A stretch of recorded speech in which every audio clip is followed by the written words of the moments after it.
participar de este evento. Damos inicio a la tercera sesión del ciclo Futuro y Reforma de la Universidad. Secuela compuesta por 4 mesas redondas coorganizadas entre SESCOS, la Universidad Francisco Marroquín y el Instituto Juan de Mariana, la cual finalizará con un análisis del contenido de cada sesión para volcarlo en la creación de un policy paper moderado por Jacobo Ramos Folk, quien cursa actualmente su maestría en Georgetown. Durante este ciclo abordaremos los desafíos que enfrenta la universidad en el presente, pero siendo conscientes que son desafíos que se enfrentan desde hace varios años. En un mundo que avanza con una rapidez quizás no antes vista, parece ponerse en jaque a varias instituciones y paradigmas del mundo que conocemos. La universidad es una más de las instituciones afectadas, pero me animo a afirmar que una de las más relevantes, porque en ella nace la actitud crítica que nos ha permitido cuestionar para crecer y el progreso de la humanidad en diversas áreas. Esta tercera sesión, que se titula Universidad y las empresas, cómo promover una mayor cooperación, reflexionaremos sobre cómo funciona actualmente el contacto entre estas partes, cómo se puede potenciar la cooperación para afinar la brecha producida por el desacople de las velocidades en que avanza el mundo empresarial y la universidad. Hoy contamos con la presencia de los expertos Javier Massa, Irene Correas, Mauricio Vázquez y Arturo Fabra, que enriquecerán esta mesa redonda, tanto por su formación profesional como por sus experiencias en distintas áreas educativas, políticas y empresariales. Ahora voy a presentar a cada uno de los participantes y luego ya le doy la palabra a ustedes. Javier Massa es licenciado en Filosofía por la Universidad de Montevideo y especialista en Comunicación y Cultura y Estrategias Comunicacionales por la Universidad Católica del Uruguay. Trabaja como profesor de alta dedicación en el Departamento de Humanidades de la Universidad Católica del Uruguay, donde tiene a su cargo la tarea de coordinación docente. Participa como columnista especializado en divulgación filosófica en diversos medios locales e internacionales. Su investigación académica tiene que ver con los modos discursivos afines a la narración, principalmente en la relación a la identidad personal, el discurso en redes sociales, filosofía y tecnología. Irene Correas es doctora en Derecho cum laude por la Universidad San Pablo CEU de Madrid, licenciada en Derecho y en Administración y Dirección de Empresas por la Universidad Pontificia Comillas ICADE y en Ciencias Políticas por la UNED. Profesora de Derecho Constitucional, está especializada en Estado Social y Políticas Públicas y ha realizado instancias de investigación en centros de Europa, Italia y Alemania, y Estados Unidos como las universidades Tübingen y Penn. De septiembre de 2005 a noviembre del 2016, trabajó como analista en Thinking Heads y entre junio de 2018 y julio de 2019 en Global Alumni. En el ámbito político, entre febrero del 2012 y julio del 2015, fue jefe de gabinete de la Consejería de Educación y Empleo, primero hasta septiembre de 2012, y de la Consejería de Educación, Juventud y Deporte de la Comunidad de Madrid. Y entre noviembre de 2016 y junio de 2018, asesora del gabinete del Ministro de Educación, Cultura y Deporte. Mauricio Vázquez es título de honor en Ciencias Políticas por la Universidad de Buenos Aires, magíster en Ciencias del Estado por la Universidad del SEMA, magíster en Políticas Públicas por la Universidad Torcuato Di Tella y coach certificado por la International Coach Federation. Durante los últimos 15 años ha trabajado en la transformación de organismos públicos y empresas, aplicando para ello un enfoque multidisciplinario, siempre anclado en la filosofía. Actualmente es docente de teoría política, ética, comunicación, metodología y administración en UADE y de políticas públicas en maestría de SADE. También es conferencista y columnista en medios con ámbitos financieros, Infobae, La Prensa, entre otros. Y por último, tenemos a Arturo Fabra, que además es parte de la organización también de este evento que la pudo hacer posible. Es licenciado en Economía de Empresas por la Universidad San Pablo CEU, es máster MBA en el IE Business School y máster en Economía por la Universidad Francisco Marroquín, OMA. Además es diplomado en Dirección Financiera por el Colegio de Economistas de Madrid. Se ha desempeñado en los últimos 20 años como consultor de estrategia y de mejora continua, GPM-CMC, especialmente en el ámbito hospitalario e industrial como director de proyectos y operaciones. Desde el año pasado ha tomado el desafío de dirigir el desarrollo de la Universidad Francisco Marroquín en su sede de Madrid, asumiendo como director de dicha institución en el campus de la capital española, donde también es profesor de grado y profesor del MBA Health Operation Management. Con esto le damos la palabra a Javier para que comience a exponer. Y bueno, yo no hablo más, que no tengo más para decir y me gustaría escucharlos a ustedes. Muchas gracias a todos por participar. Bueno, muchas gracias. Bien, yo en principio contarles un poco un marco y un resumen desde donde voy a hacer la intervención, y de entrada ya decir que es más una invitación a la discusión y al diálogo que una exposición. Así que espero que así lo sea. Voy a dar un pequeño marco histórico para ver como algunas maneras de entender la universidad, pensar las relaciones entre universidad y empresa en ese marco, en ese estado de diálogo, y después pensar cómo esto se traduce y se encuadra hoy en vistas sobre todo a lo que podemos denominar el paradigma digital o la revolución digital en el conocimiento.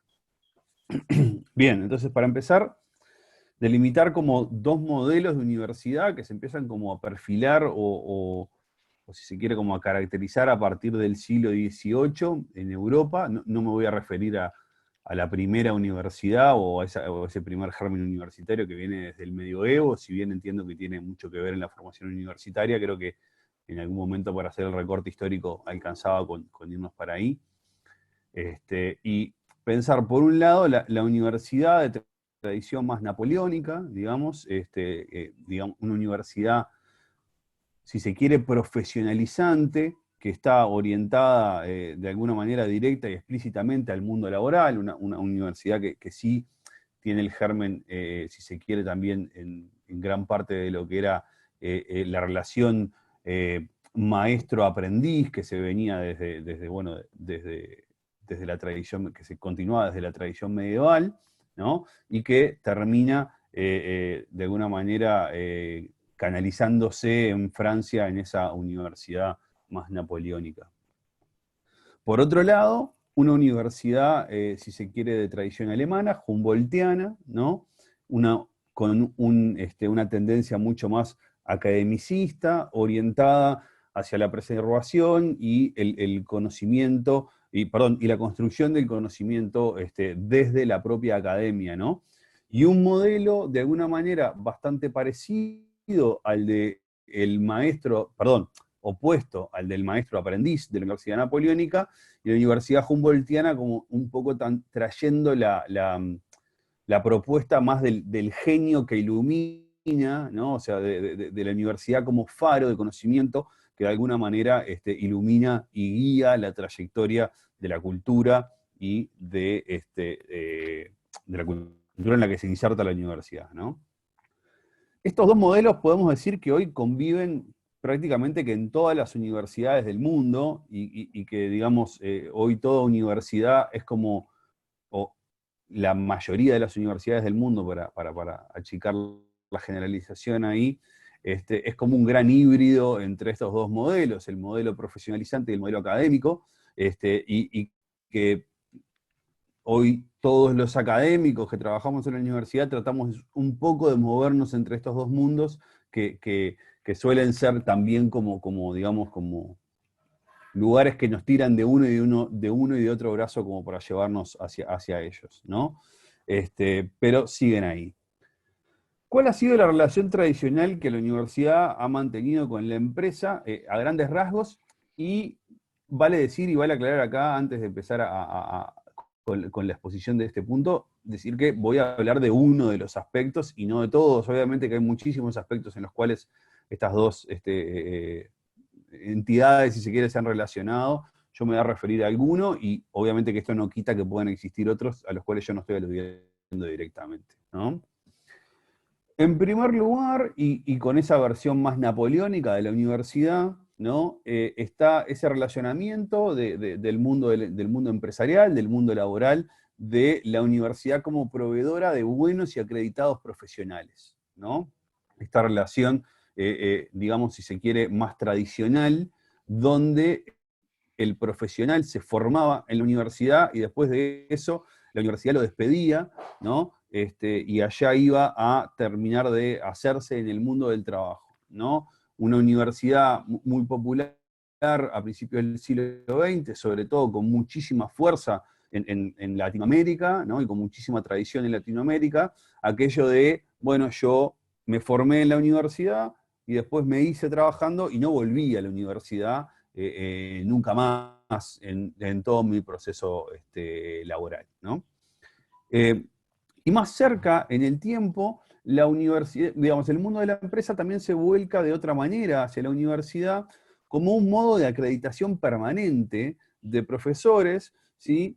Que de alguna manera la universidad, de profesionales, perdón, donde la universidad también pueda validar académicamente la trayectoria laboral de esos profesionales, ¿no? Entonces, frente a esta otra visión del profesional que egresa de la universidad, se hace en el mundo del trabajo y nunca más vuelve, se propone como un otro relacionamiento donde el profesional sí vuelve a validar académicamente esos saberes profesionales en la universidad, ¿no? Y de acá proviene, bueno, la tradición que hoy nos es más cercana en el tiempo, ¿sí? Donde tenemos, bueno, los MBAs, las maestrías, los doctorados, etcétera, etcétera, donde todos los académicos, de alguna manera, vamos pasando y formando y entre ese ida y vuelta, ¿no? Entre mundo profesional y mundo universitario. Esta relación también es una relación de ida y vuelta en el sentido de que ambos sectores se enriquecen o obtienen réditos de esta relación, tanto económicos como, si se quiere, cognitivos, ¿no? O sea, el mundo del trabajo enriquece el mundo de la universidad y la universidad enriquece el mundo del trabajo, ¿no? Y también eso va empezando a marcar diferencias competitivas tanto en lo profesional como en lo académico. ¿Cuáles son las bases de que funcione esto? Bueno, las bases para que esta relación fuera una relación sana, durante mucho tiempo se pararon en dos lados. Por un lado, en la universidad como salvaguarda y como portadora, si se quiere, de la matriz del conocimiento, y por otro lado, el aporte que podía venir en términos económicos por inversiones de empresas en clave de investigación dentro de la universidad, a grandes rasgos. No me voy a referir al segundo tema, porque creo que es un tema bastante complejo y mucho más propicio para que ahonden en él economistas que filósofos, así que me voy a quedar con el primero, que me es un poco más cercano a nivel de métier, que es el de la universidad como salvaguarda del conocimiento y como portadora de la tradición cognitiva que trata de reformar, reencarnar y revisar en cada uno de sus profesionales.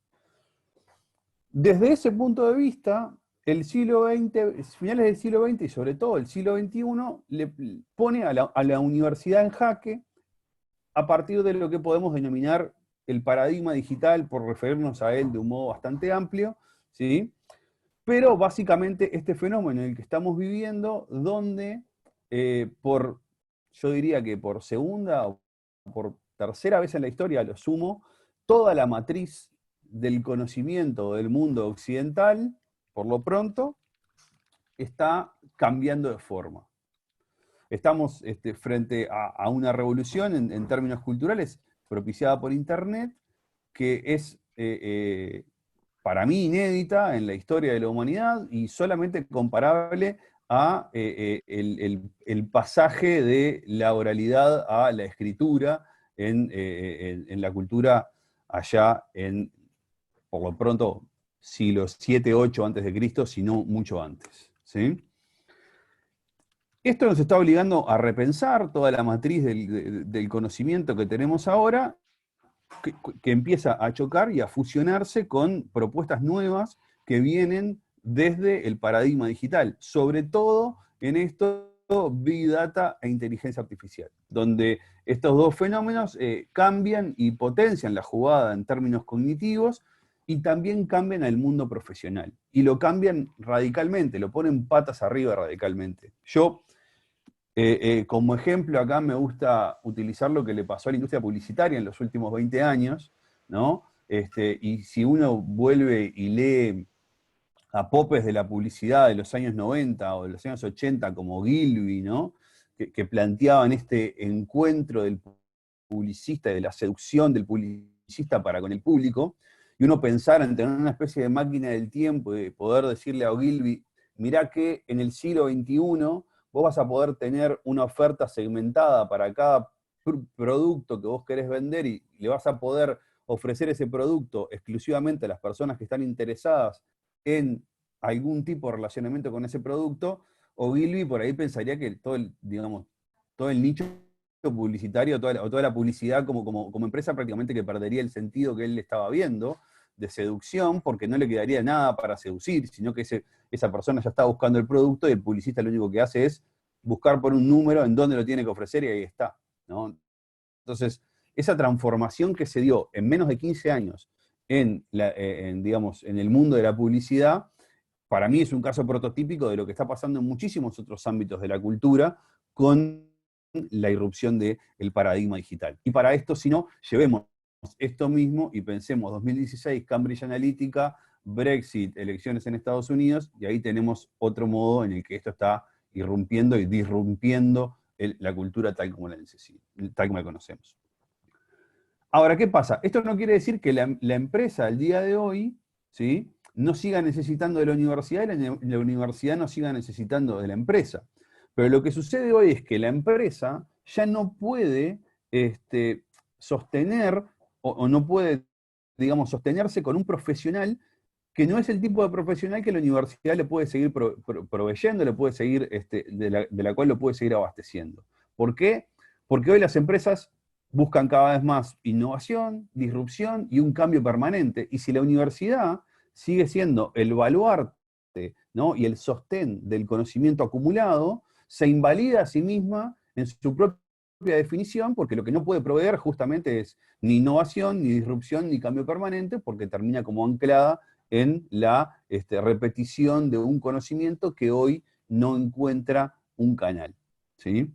Pero asimismo, la empresa sigue necesitando de la validación que la universidad le puede dar en términos cognitivos a su saber profesional. Y también, desde el otro punto de vista, la universidad necesita de la empresa como forma de validación, en primer lugar, en términos de inserción laboral, para poder decir que quienes está formando tienen algún valor dentro del mercado profesional y dentro del mercado laboral, porque de ahí salen a trabajar. Hoy probablemente cualquier joven que se va a inscribir a una carrera en cualquier universidad, de las primeras preguntas que hacen es cuál es la inserción laboral que tiene esa profesión en el mercado. Y también eso indirectamente valida la vigencia de lo que la universidad está haciendo en relación a lo que sucede en el campo laboral. Pero al mismo tiempo, por identidad, la universidad sabe que tiene que preservar ese valor de la conducción y la perpetuación del conocimiento. Bien, entonces, frente a este, digamos, panorama general, ¿cuál es el desafío que se presenta de siglo XXI hacia adelante, ¿no? Y yo creo que para la universidad el mayor desafío en este momento está en entender la irrupción del paradigma digital como una oportunidad y ver el canal o el potencial creativo que existe en toda crisis, ¿no? O sea, esto creo que desde Kuhn hacia adelante, cualquier filósofo que se ha dedicado a pensar un poco el tema de las crisis en el conocimiento puede dar fe de esto y decir, bueno, a ver, el momento de crisis es un momento creativo necesariamente, es un momento que impulsa la creatividad y por lo tanto debe de ser pensado como una oportunidad y no como un momento que simplemente pone en jaque o cuestiona a quien se encuentra en ese lugar. Cosas que se tienen que repensar desde la universidad, la producción de conocimiento, por ejemplo, y hacia dónde se canaliza y qué formato tiene, ¿no? O sea, ¿seguimos publicando papers? ¿Tiene sentido hoy seguir publicando papers en este paradigma? ¿No? ¿O se sigue perpetuando el modelo, digamos, a modo inconsciente y casi por inercia, donde la producción del paper en sí mismo obedece casi que a razones mecánico-mercantiles y no a la producción del conocimiento? No estoy diciendo que yo necesariamente esté de acuerdo con esto que estoy diciendo, pero simplemente enmarcando una discusión que dentro de la cual podremos pensar esta reinvención de la producción del conocimiento. Pensar también otra cuestión muy importante, que es la traducción de formatos, ¿no? O sea, cómo traducimos formatos a otro tipo de viejos formatos a nuevos formatos de la cultura, ¿no? O sea, creo que somos varios los que tenemos la evidencia digamos, del mundo donde venimos a las espaldas, los que tenemos las bibliotecas ahí atrás en este momento, ¿no? Pero también tenemos que empezar a adecuarnos y a empezar a entender que esa forma de entender la cultura, no vamos a decir que va a morir, porque probablemente no muera, pero sí probablemente empiece a perder su vigencia, o empiece a perder el primer lugar de la lista, ¿no? O sea, acá desde Steven Birker, las elegías de Gutenberg para adelante, la transformación de la lectura, y el hecho irrefutable hoy de que nunca hoy la cultura ha escrito tanto y nunca ese tanto que se ha escrito no se ha traducido en producción impresa. Es un fenómeno absolutamente nuevo. Hoy estamos frente a un momento en donde la gente escribe más que nunca, pero esa cantidad de escritura no se traduce en producción impresa y no se traduce en producción de cultura tal como la entendemos en el viejo formato, ¿no? ¿Y cómo se ubica todo ese bagaje cognitivo del cual los académicos parece que somos los portadores de y los transmisores de en este mundo digital? ¿Qué tiene para decirnos hoy, ¿no?, nuestra otra cultura a este otro mundo que de alguna manera tampoco sabemos cómo enfrentarlo? ¿Sí? Esto es, en el mejor de los sentidos, el reversionar los problemas clásicos que en eso los filósofos sí somos bastante adeptos a dedicarnos a ello en este mundo clásico, ¿no? O sea, para mí acá, en este mundo contemporáneo, perdón, creo que uno de los problemas que me seduce más y en los que más me estoy dedicando a trabajar es qué pasa con la libertad de expresión, por ejemplo, en el discurso de las redes, ¿no? O sea, hay un enunciado de John Stuart Mill sobre la libertad, donde dice que la censura que generan las mayorías sobre las opiniones de las personas son mucho más peligrosas que las censuras que generan las autoridades sobre las opiniones de las personas.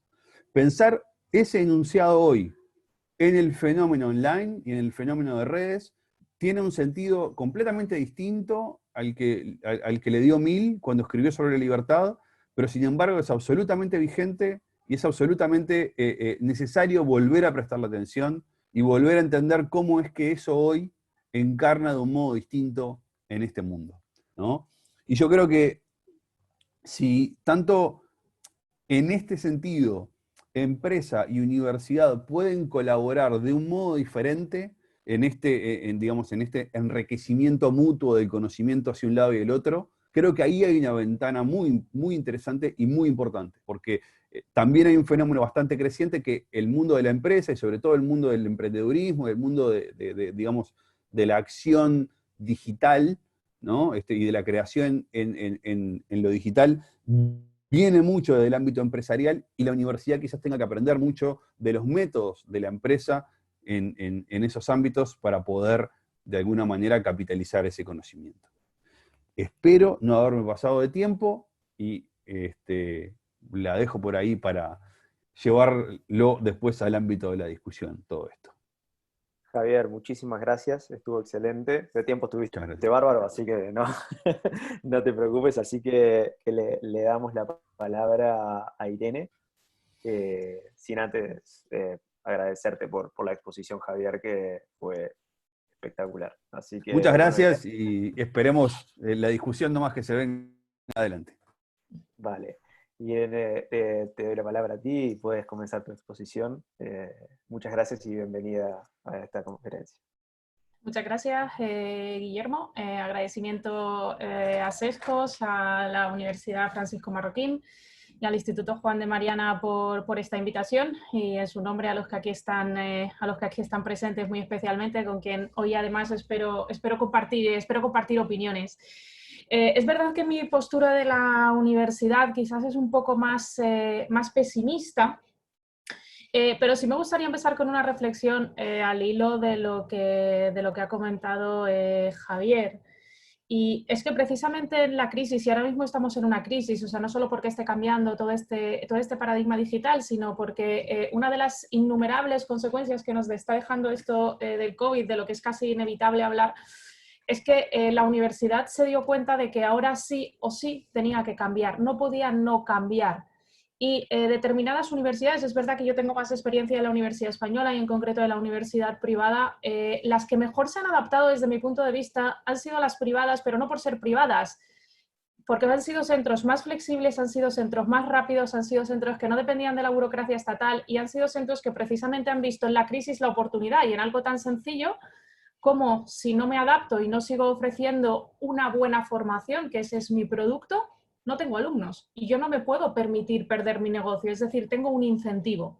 Y tengo un incentivo que además me obliga también a comportarme como se comporta una empresa en el mercado. De ahí enlazándolo con la idea que acababa Javier. Y siempre buscando no perder esa esencia de la universidad o esa que debería de ser la esencia de la universidad.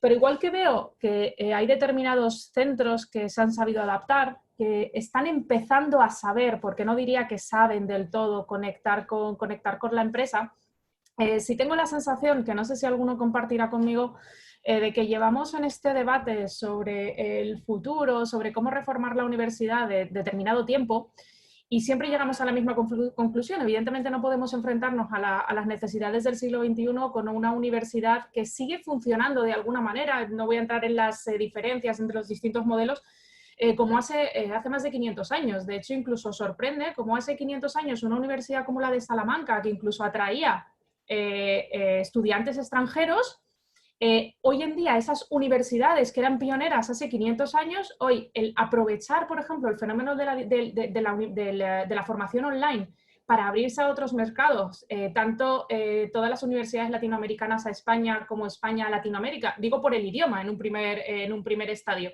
pero evidentemente a todo el mundo las universidades empiezan a ser como reacias. Es verdad que despiertan, pero la universidad también está entendiendo, desde mi punto de vista, que modernizarse es digitalizarse, y digitalizarse lo están entendiendo mal, porque piensan que digitalizar es poner pantallas en las clases y tener buenas conexiones online y dar las clases online, y eso no es digitalización. Y aquí además me consta que hay algunos que de este tema, además, por las posiciones que ocupan, saben bastante más que yo sobre cómo digitalizar o cómo hacer esto adecuadamente para que funcione. De tal forma que, desde mi punto de vista, nos estamos enfrentando a un debate recurrente, que no deja de tener sentido, porque evidentemente no le estamos sabiendo dar una solución, de cómo adecuamos, sobre todo, la formación al mercado de trabajo. Y yo además aquí puedo decir que le veo un agravante, y le veo un agravante desde el punto de vista que esto lo he visto en mi faceta, si queremos, desde la administración pública. Se gasta dinero en hacer estudios, en saber cuál es el empleo de los egresados de todas las universidades, qué tipo de titulaciones se demandan, la formación que necesita. ¿Para qué? Realmente para nada, porque eso no se traslada al mundo universitario. Es mucho más receptiva la empresa a apoyar, a participar, a integrarse que el mundo universitario. Y eso evidentemente es un problema, y es un problema desde mi punto de vista de la propia universidad. Es verdad que aquí tendríamos que empezar ya a diferenciar entre cómo funcionan las universidades públicas y cómo funcionan las universidades privadas, sobre todo en gran parte de los países europeos. ¿Qué problema estamos teniendo además, tal y como yo lo veo? Que ahora mismo nos hemos empeñado en avanzar por el lado de la pedagogía, o sea, esto de ahora parece que en la universidad todos son competencias y adquirir competencias blandas, que yo no digo que no sea importante formar en empatía y en otro tipo de competencias a los alumnos, pero nos estamos olvidando de lo importante, o sea, nos estamos olvidando de dar un core de conocimiento que es el que precisamente va a permitir lo que yo luego voy a decir, adaptarse a los cambios en el mundo. Si tú tienes unos cimientos sólidos, y creo que esto vale para cualquiera de nuestras formaciones, eres capaz de adaptarte a cambios, eres capaz de adaptarte a avances, eres capaz de adaptarte a nuevas ideas, porque tienes unos cimientos sobre los que poder avanzar. El caso es que empezamos a desnaturalizar también alguno de nuestros títulos con el agravante de que encima estamos impidiendo que quien quiere volver a eso, quien quiere tener ese core e incluso especializar, no puede hacerlo, y no puede hacerlo porque se encuentra con un sistema hiperregulado y muy burocrático que le dice las cosas tienen que ser así, y si no son así, yo no te dejo impartir un título, yo no te doy una acreditación, en definitiva, yo no te autorizo una universidad. Creo que además también olvidamos, y creo que esto debería ser importante tanto para las universidades como para los alumnos, que si estamos formando personas que no encuentran una salida en el mercado laboral, esto tiene un coste. Y el coste es para ambos. El coste no es solo para la universidad. El coste no es solo, digamos, para el Estado que financia la universidad. El coste también para el alumno. Y el coste es para el alumno porque además tiene, si lo vemos incluso en término monetario, que formarse luego con un máster. Tiene que hacer cursos executive, tiene que hacer un doctorado. De tal forma que, claro, a mí aquí la pregunta que me surge es, ¿realmente alguna vez nos hemos planteado bien en ver cuánto cuesta esto en términos de rentabilidad? Es decir, ¿cuál es la rentabilidad social? Es verdad que la OCDE saca algunos indicadores en donde se puede sacar el cálculo. De alguna manera, ¿en qué medida la universidad es rentable? Pero no solo digo rentable desde su cuenta de pérdidas y ganancias, sino ¿en qué medida produce valor? Una idea que de alguna manera decía Javier. Porque es cierto, y esto lo sabemos, que acudir a la universidad proporciona una mayor capacidad de tener ingresos en el futuro. Pero si tu título no está adaptado al mercado laboral, ¿cuánto más tienes que invertir en tu formación? De tal forma que si nos vamos a los indicadores de la OCDE, nos encontramos con que, según los países, lo que te cuesta en términos netos formarte frente al beneficio que obtienes, encontramos unas diferencias muy dispares en los países de la OCDE, pero diferencias de cientos de miles de dólares de beneficio neto que obtienes. Es decir, todo lo que yo he invertido y lo que me ha supuesto para conseguir esta formación y llegar a este nivel salarial o a esta inserción laboral, me supone un coste mucho mayor en determinados países, como por ejemplo pasa en España, donde no estamos adaptados al mercado laboral. Aquí además tenemos que tener en cuenta que, sobre todo si hablamos del sistema público, y en España el sistema público realmente es el grueso de la formación universitaria. Desconozco el porcentaje o cómo están en Uruguay, pero la universidad la soportamos todos, es decir, la universidad la estamos pagando, no siendo además una formación que es obligatoria, de tal forma que estamos subvencionando con nuestros impuestos el 80% de las matrículas de los estudiantes que acuden a unos estudios de grado, con un resultado, si lo vemos en términos de retorno también para nuestro sistema económico, prácticamente nulo. O sea, les estamos dando una subvención gratis, sin ningún tipo de discriminación a todo alumno, porque es la parte subvencionada del precio de la universidad. ¿Qué retorno produce al sistema productivo? ¿Qué retorno viene a la economía? Es decir, ¿qué nos vuelve a todos los ciudadanos que estamos invirtiendo en el sistema universitario? Luego, lo mismo exactamente con las subvenciones, por así decirlo, que damos también a las tasas de matrícula de los máster, aunque en este caso son un poquito menor.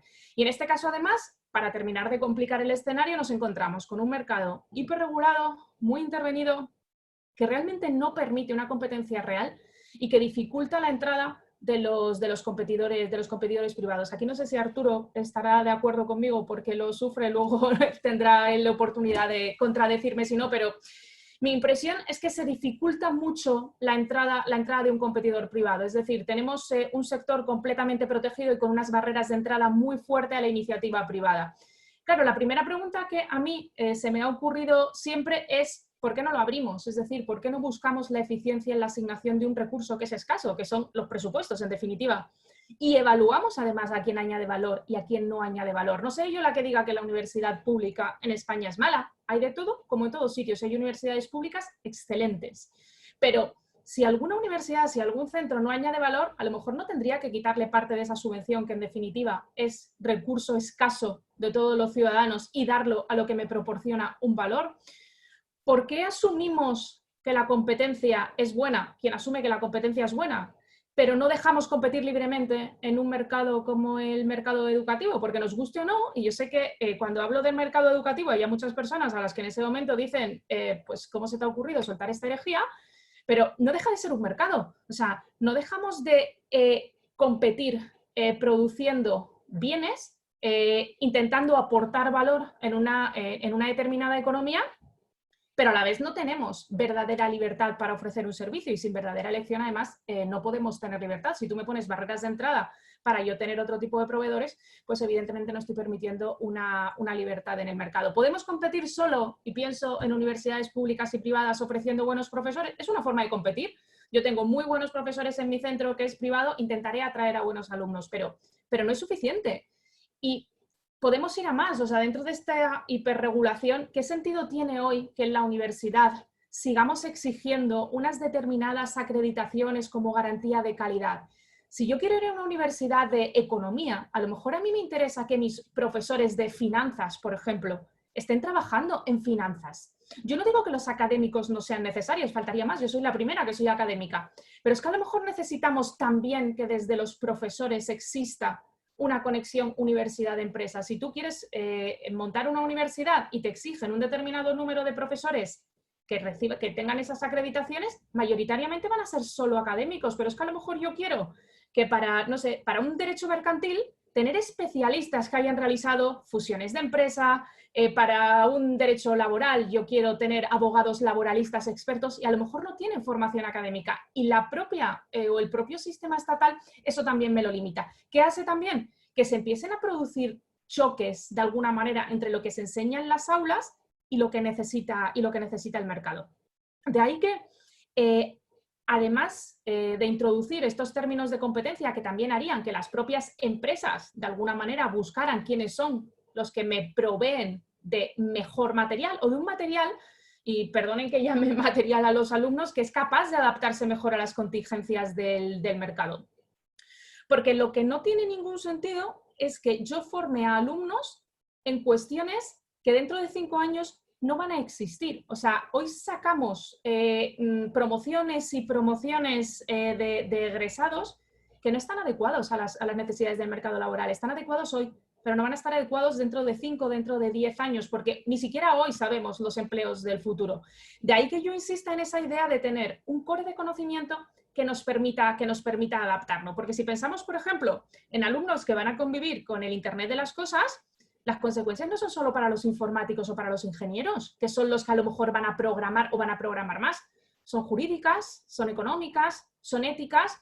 ¿Por qué en las facultades de Derecho, por ejemplo, no se estudia sobre la ética de la inteligencia artificial? Porque no están los planes de estudios que dice el Ministerio. Pero en cambio empiezan a ser profesiones que ya están siendo demandadas. O sea, empieza a ser importante saber cuestiones como qué es la identidad digital y cómo la protejo. Eso no se estudia en una facultad de Derecho. Si quieres una especialidad, necesitas acudir a un máster y tampoco son especialmente buenos ahora, pero porque se están formando y porque los estamos formando con académicos, no necesariamente con la empresa, pero en cambio el mercado laboral te lo está demandando. De ahí que, evidentemente, desde mi punto de vista, y para no extenderme en el tiempo y poder dar luego lugar al debate, veo cada vez más imprescindible que contemos con la empresa incluso en el diseño de los propios grados. Creo que hay una parte que tiene que ser eminentemente académica, eso que yo he llamado ese core de conocimiento, pero necesitamos esa conexión con el mundo empresarial para adaptarnos continuamente, porque solo el que es capaz de flexibilizarse y de adaptarse es al final el que va a terminar sobreviviendo. Y vuelvo a referirme a lo que ha pasado en estos meses en todo el mundo. ¿Qué empresas están resistiendo mejor ahora que la crisis? Pues si yo tenía una empresa de tapicería y no voy a poder tapizar sillones o ofrecer las telas a los fabricantes de coche, a lo mejor tengo que hacer mascarillas o batas. Si yo soy capaz de tener esa flexibilidad, que es la que también le tenemos que empezar a requerir a la universidad, es lo que va a conseguir adaptarse. Y eso son también esas competencias, por llamarlas así, por utilizar esta terminología, que no se adquieren en la universidad. Te encuentras con chavales que quieren entrar para hacer una cosa. En cuanto les dices, no, es que a lo mejor eso que tú quieres hacer dentro de 5 años no existe. Es incapaz de pensar y es incapaz de elegir otra cosa porque les hemos acostumbrado a que estén, vamos a decir, tan predeterminados en el sentido de que están tan acostumbrados a que alguien le diga lo que tiene que hacer, que se ha eliminado incluso esa capacidad de pensamiento crítico en los alumnos. O sea, yo tengo alumnos de primero y yo me encuentro año tras año, o sea, esto ya es una constante, que les pongas una simple frase en un proyector, ¿esto qué quiere decir? Y que no haya nadie que sea capaz de desarrollártelo, pero porque no son capaces de pensar más allá. Y cuando intentan pensar cómo pensarías tú. No, yo es que no quiero que ninguno de ustedes piense como yo, es que quiero que tengan ideas propias. Yo les doy herramientas y quiero que tengan ideas propias. Y eso ahora mismo creo que está fallando en la universidad, y hacer esto parece disruptivo y en realidad no es nada disruptivo. Es lo que deberíamos hacer y es lo que hacemos muchos de los que verdaderamente creemos en la universidad y creemos en el valor de la universidad como generación de conocimiento y como generación de valor. En definitiva, un poco por dejar ideas a modo de conclusión, creo que es necesaria una mayor flexibilidad de la universidad, y esa mayor flexibilidad tiene que ir acompañada de una conexión con la empresa. Creo que tenemos que ser capaces todos de salir del enconcertamiento que tenemos, de un plan de estudios, de una guía, de unas instrucciones que nos vienen de un ministerio X o de un ministerio Y, y buscar cada uno nuestro hueco en el mercado donde aportamos valor, porque cada centro es distinto y cada centro puede aportar valor. Lo que no se puede pretender es uniformar todos los centros que existan en un propio país o en un continente o en una determinada zona. O sea, yo pienso en Europa, Bolonia parecía que intentaba homogeneizar, cuando en realidad Bolonia tenía una buena oportunidad de mejora y de cambio de la universidad en el espacio europeo de educación superior, que no ha sabido aprovecharse, que era precisamente intentar crear una base para incluso facilitar el movimiento de estudiantes de un lugar a otro, y no hemos terminado de saber aprovecharlo. O sea, en muchos países se entendió como, bueno, esto es reducir formación y luego que hagan un máster. No, Bolonia no era solo eso, así se tradujo, pero Bolonia no era eso. Por tanto, creo que es necesario, insisto, en mantener o en fomentar que exista ese core de conocimiento quizás más academicista, ¿vale? Y a partir de ahí, irlo adaptando a las demandas del mercado de trabajo. Vuelvo a relacionarlo con la flexibilidad, con la necesidad de que salgamos de esas paredes que nos ponen y que nos dejamos poner por parte de la burocracia. Y evidentemente, o sea, esto parte de una cosa que en sí mismo es obvia, pero no por obvia a veces hay que dejar de decir las cosas, que es que los burócratas del Estado evidentemente no se metan en una planificación del proceso educativo, sobre todo de una formación universitaria que va destinada, desde mi punto de vista evidentemente no se tendrían que meter en ninguna, pero bueno, si asentamos en la universitaria no tendrían que entrar en una planificación de todo el sistema de todo el sistema universitario, y que deje que este se vaya autorregalando por la competencia y por la excelencia, porque evidentemente, o sea, lanzar la siguiente pregunta es muy fácil. O sea, ¿quién no querría ir a formarse a un centro que te vaya a proporcionar una buena salida laboral, va a incentivar tus capacidades, va a potenciar tus capacidades y va a incentivar que seas excelente? Todos querríamos ir a ese centro, ¿vale? Y si ese centro depende de que te dé un sellito de calidad o de que te dé una autorización el sector público, y el sector público no te la da, ¿qué? ¿Querrías seguir yendo? Muchos elegirían seguir yendo. El problema es no te dejan ir porque no te van a dar la autorización siquiera para que, digamos, por utilizar una forma gráfica, puedas abrir las puertas a tus alumnos. Gracias. Irene, muchísimas gracias por la exposición, muy, muy buena desde la experiencia y lo profesional, así que te agradezco que hayas podido darnos toda esa información y todo tu conocimiento. Mauricio, si quieres, en primer lugar, saludarte en este día para tu país, y a Pedro también. Y bueno, y si quieres comenzar tu exposición, con gusto. Confirmame, por favor, Guillermo, si se escucha bien. Te escucho bastante lejos. Me imaginé. A ver, aguardame un segundo, por favor.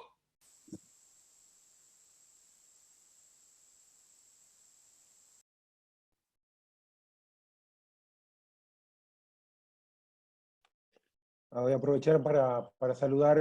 Tenemos un invitado especial, está con Andrés, ahora no está más allí, pero lo estuvimos viendo ahí actuando y mucho, ¿no? Ahí puede hablar, puede decir algo, puede saludar o... Lo saludé por privado, Andrés, y le dije, lo estás adaptando a la nueva normalidad, porque es lo que se le va a venir, las reuniones por Zoom cuando empiece a crecer. Nada, me encanta que puedan vincular lo profesional con la familia, me parece que es algo que ha dejado la nueva normalidad muy bonito. A Javier le pido disculpas, que sobre todo en la parte de él ahí estuvo agitada la cosa. Me podría haber pasado lo mismo, Andrés, así que no te preocupes, que 100% de empatía ahí, digo, o sea, es simplemente la magia del televisor que hizo que no me pasara lo mismo a mí, así que... Mauricio, a ver qué me dijiste que estabas probando el audio. Sí, ¿me escuchás ahora mejor? Perfecto, perfecto. Ok.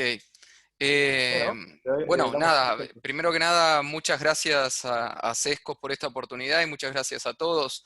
Yo escuchaba con mucha atención a Javier e Irene y sin habernos puesto de acuerdo, creo que lo máximo que voy a poder aportar en este momento es lo mismo, pero explicado de otra manera o planteado de otra manera, con algún que otro punto tal vez de confluencia y divergencia. Primero que nada, no voy a plantear prácticamente respuestas, sino interrogantes. Y como le decía a Pedro el otro día, una serie de interrogantes que a mí, por ser un amante de la educación, me vienen desvelando y literalmente desvelando. Son cosas que me levanto a mitad de la noche y me las quedo pensando. La primera pregunta disparadora es, como dije en la sesión pasada, es ¿qué aporta la universidad? ¿Qué aporta hoy la universidad?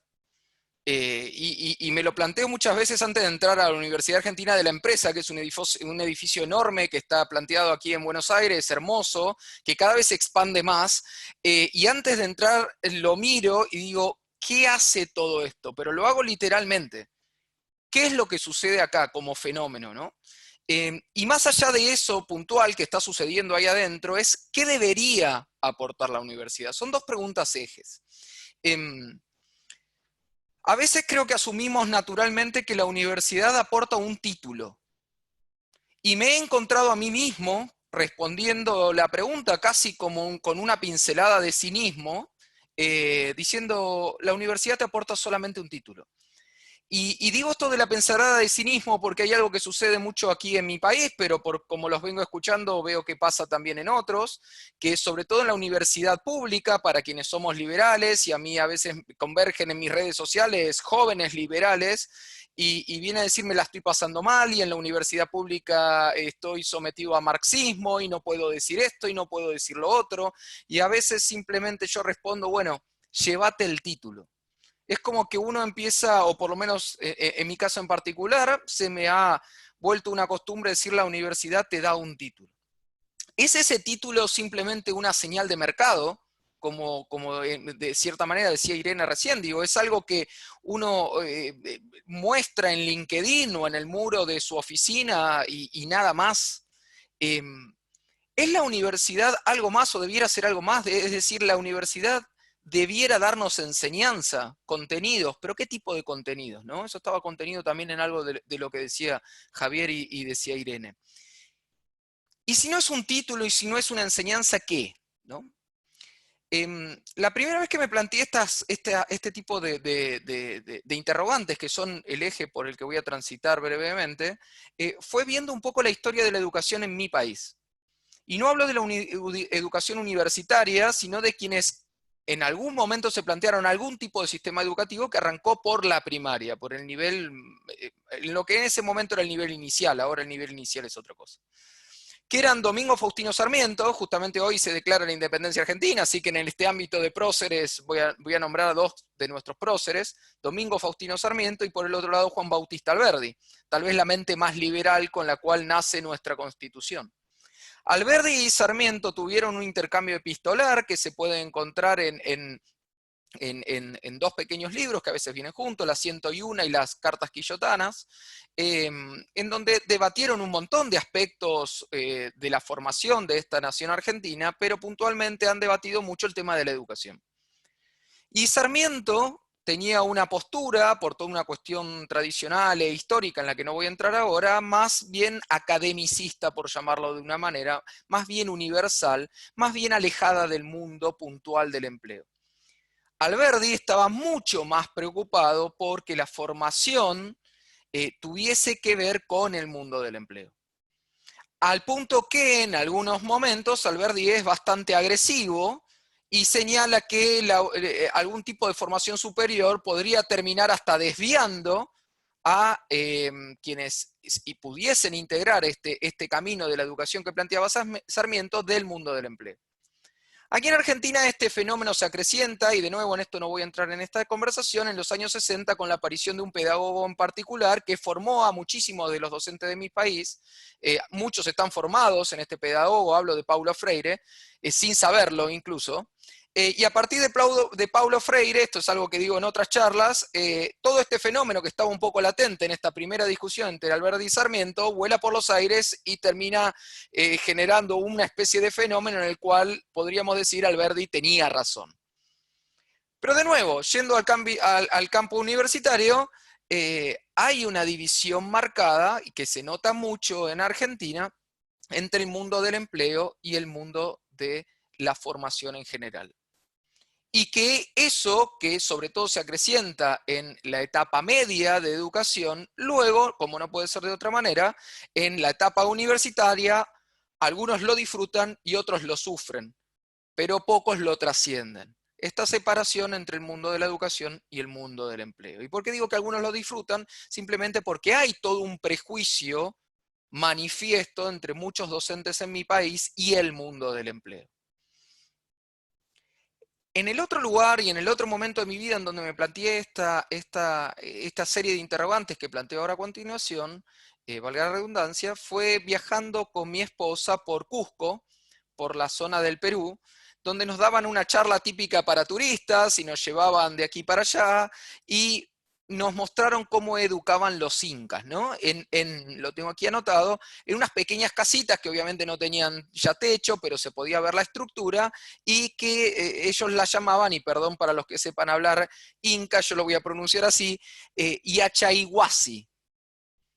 ¿Y qué cosa me llamó la atención de estas pequeñas casitas en donde se formaba dentro de la cultura inca? Primero que nada, que quienes formaban, según nos contaba el guía, eran los más sabios de la comunidad, que a su vez eran los más viejos de la comunidad.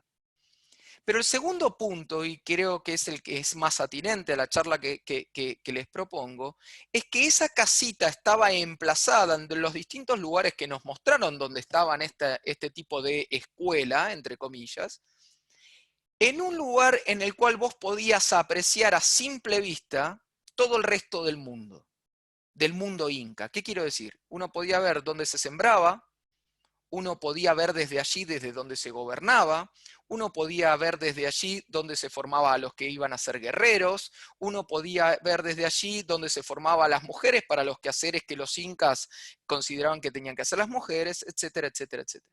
Es decir, la escuela estaba en un lugar no artificial con respecto a la comunidad. Cuando Guillermo me pidió un título para esta charla, yo puse algo ahí de la cuarta pared. Para los que sean amantes del teatro saben que esa cuarta pared en el teatro lo que hace es dividir el mundo artificial de la teatralidad del mundo real donde están los espectadores. Obviamente las modernas técnicas dramatúrgicas a veces, por una elección, rompen esa cuarta pared y el actor habla con el público. Pero las más de las veces, en lo que es la dramaturgia tradicional, esa cuarta pared está presente. Yo creo que de alguna manera, sin que nos hayamos dado mucho cuenta, en el mundo de la educación, y particularmente en el universitario, estamos permanentemente detrás de esa cuarta pared, generando lo que yo voy a llamar tal vez dos extremos en los que no debiéramos caer. Un extremo es el de la absoluta artificialidad, algo que estaba muy presente en lo que decía Irene recién. Es decir, la universidad ajena al mundo real del empleo, al mundo de la empresa. Y cuando digo el mundo de la empresa es la oficina, el lugar donde está la maquinaria, el lugar donde se aceita la maquinaria. Aunque ustedes me pueden decir, bueno, pero la persona está aprendiendo un MBA, no va a tocar nunca esa maquinaria. Ahora, ¿no tiene nada para enseñarnos ese ámbito en sí? ¿Podemos aprender lo mismo en un aula como un entorno artificial que lo que pudiéramos aprender adentro de la empresa?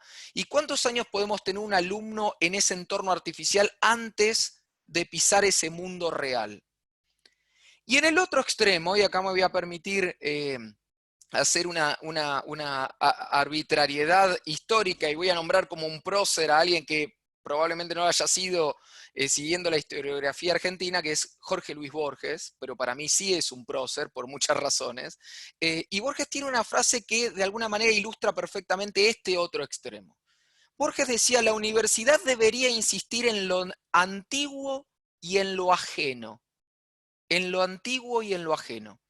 Si insiste en lo propio y lo contemporáneo, la universidad es inútil, porque está ampliando una función que ya cumple la prensa. Borges tenía esta manera de provocarnos con frases rápidas, pero muy asertivas y muy acertadas. Entonces, en un extremo tenemos una universidad totalmente aislada del mundo, y en otra tenemos una universidad repitiendo lo mismo que podría repetir un periódico si cumpliese con su función. Y no voy a entrar en si la prensa hoy en día cumple o no con su función. Ahora bien, como también estaba implícito en lo que decía Javier y lo que decía Irene, nosotros esa cuarta pared la tenemos penetrada de facto porque hoy en día están estos aparatitos. Y estos aparatitos ya nos desafían continuamente en la praxis de ser docentes, porque mientras estamos dando clase, el alumno tiene una ventana al mundo, que ya no es una ventana solo a su comunidad inmediata, sino literalmente una ventana al mundo. Es decir, que sostener esa artificialidad es algo que lo único que hace es generar una tensión continua, y esa tensión continua se puede demostrar en un hecho fáctico que todos los que somos docentes conocemos. Las más de las veces el alumno no nos está prestando atención a nosotros, sino que le está prestando atención a este aparatito. Querramos o no, ahí hay una pulsión básica que lo está llamando a mirar otra cosa. Y esa pulsión básica debe dispararnos una pregunta inmediata. ¿Qué no estamos haciendo adentro del aula para que el alumno naturalmente, y con eso no hay que enojarse, hay que incorporarlo, esté mirando afuera? Difícilmente ese alumno esté mirando afuera cuando está mirando algo que le interesa. Voy a tirar simplemente un disparador. Cuando algo nos interesa, concentramos la atención. Y no es verdad, y yo soy muy taxativo con mis colegas cuando dicen esta generación, es lo que hay. Y yo no puedo formar algo nuevo o algo real sin tomar como un dato cómo es esta generación. Que ya no es esta generación, porque hay dos generaciones en el aula que son nuevas. Millennials y Centennials, que no son naturalmente iguales. Sí, voy redondeando, Guillermo. Yo propongo, por un lado, incorporar la realidad como un tutor pedagógico y llevarla al aula. Tiene que ser algo que nos acompañe, no debe ser algo que nos desafíe o nos moleste.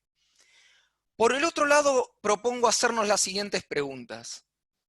¿Qué no aporta la calle? ¿Qué no aporta la experiencia práctica? Y como cuando uno quiere destilar un licor y quedarse con la esencia de algo, preguntarnos qué es aquello que el alumno no puede tomar por sí mismo. Y voy a pensar algunas cosas en el aire y rápido. ¿Es el contenido? ¿Es el contenido solamente? ¿Es el método de estudio? Ahí estoy un poco más convencido. ¿Es lo contraintuitivo? Y esto de los liberales lo conocemos perfectamente.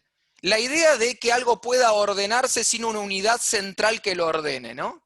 Todo eso que está detrás de toda la elaboración de Hayek. ¿Se aprende simplemente observando? Esto que decía Borges, lo pasado y lo ajeno.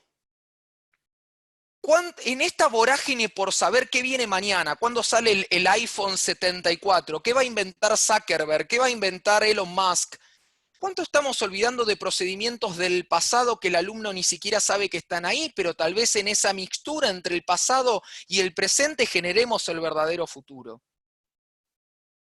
¿Cuántos procedimientos hemos abandonado porque nos subimos al tren de la vorágine de la creación técnica? ¿Pueden los alumnos conocer esos procedimientos simplemente a través de este aparatito? Y por último, para ir cerrando, ¿qué hacían las universidades cuando nacieron? Además de brindar contenido. ¿No eran acaso un espacio de libre pensamiento en un mundo profundamente oscuro y dogmático?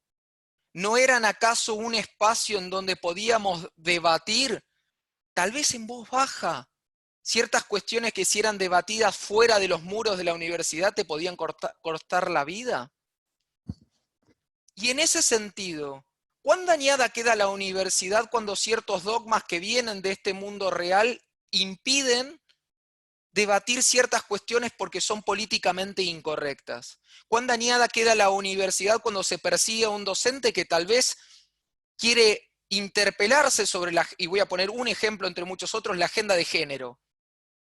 Y no porque me moleste en sí la agenda de género, sino porque me molesta que no pueda ser debatida, como tantas otras cuestiones hoy en día que muchos docentes no pueden debatir.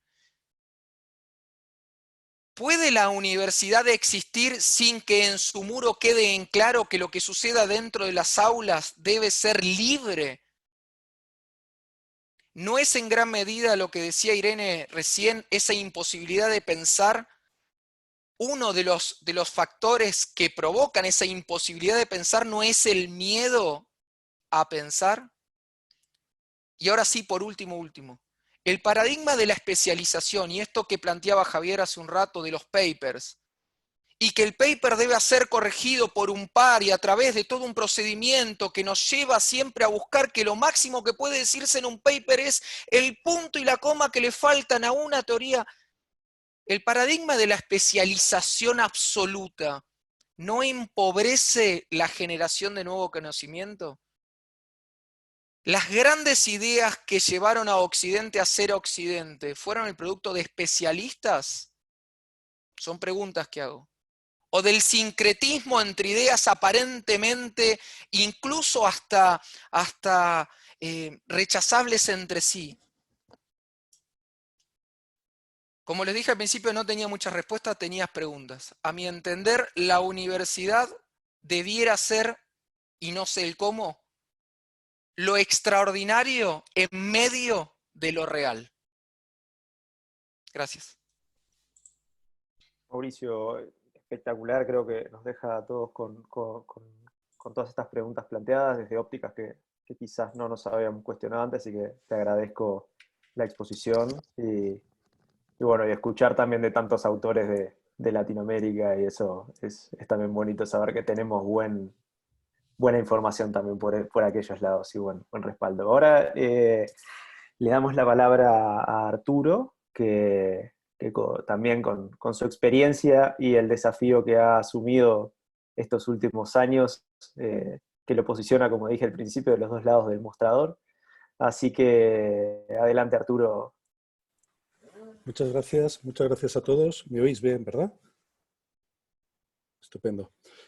Pues la verdad es que después de escuchar a Irene, Javier, Mauricio, y me temo que me queda muy poco nuevo que añadir. Me temo que además os voy a aburrir porque voy a contar bastante peor que ellos, pero voy a tratar de hacer una exposición lo más pragmática y lo más duro, y perdonad mi ser demasiado asertivo en ciertos temas, pero bueno, creo que está bien a veces decirlas de una forma clara.